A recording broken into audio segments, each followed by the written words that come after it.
मैं कभी भूत प्रेत पर विश्वास नहीं करता था, लेकिन गुरुग्राम के एक पुराने फ्लैट में मेरे साथ जो हुआ, उसके बाद मैं आज तक रात में अकेले नहीं सो पाता।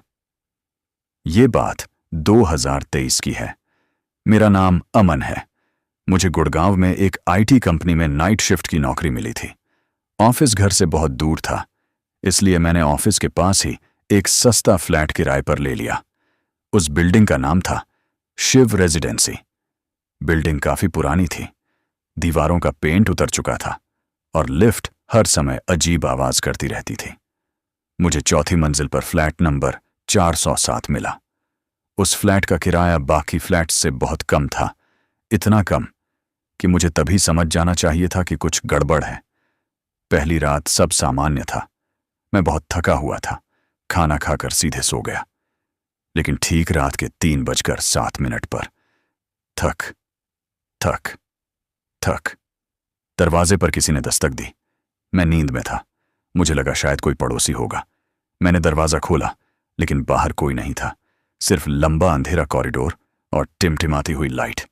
मैं वापस कमरे में आ गया, लेकिन जैसे ही बिस्तर पर लेटा, मुझे किचन में किसी के चलने की आवाज सुनाई दी। धीरे धीरे कदमों की आवाज, छप छप छप। मैं तुरंत उठकर किचन में गया। वहां कोई नहीं था, लेकिन सिंक का पानी अपने आप चल रहा था। अगली रात मैं ऑफिस से देर से लौटा। लिफ्ट फिर चौथी मंजिल पर आकर अटक गई। दरवाजा आधा खुला था, आधा बंद, और उसी छोटे से गैप में मुझे ऐसा लगा जैसे कोई मुझे घूर रहा हो। एक सफेद चेहरा। मैं डर गया और सीढ़ियों से ऊपर भागा। जब मैं चौथी मंजिल पर पहुंचा तो कॉरिडोर में एक बूढ़ी औरत खड़ी थी।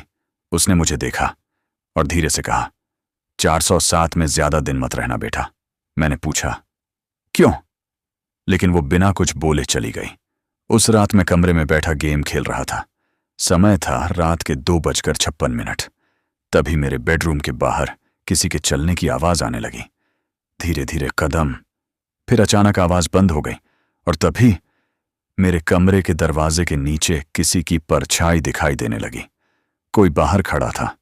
मैंने सोचा शायद सिक्योरिटी गार्ड होगा, लेकिन तभी दरवाजे के दूसरी तरफ से एक लड़की की आवाज आई, अमन, दरवाजा खोलो। मेरे शरीर में सिहरन दौड़ गई, क्योंकि उस बिल्डिंग में मेरा नाम किसी को नहीं पता था। और वो आवाज मेरी एक्स गर्लफ्रेंड जैसी थी, जो 2 साल पहले मर चुकी थी। मैं घबरा गया। मैंने तुरंत फोन निकाला और रिकॉर्डिंग चालू कर दी। दरवाजे के नीचे अब भी परछाई दिखाई दे रही थी, लेकिन अब कोई आवाज नहीं आ रही थी। पूरा कमरा बिल्कुल शांत था। फिर धीरे धीरे वो परछाई नीचे झुकने लगी। ऐसा लग रहा था जैसे कोई जमीन पर रेंग रहा हो। और अचानक दरवाजे के नीचे से किसी की उंगलियां अंदर आने लगीं।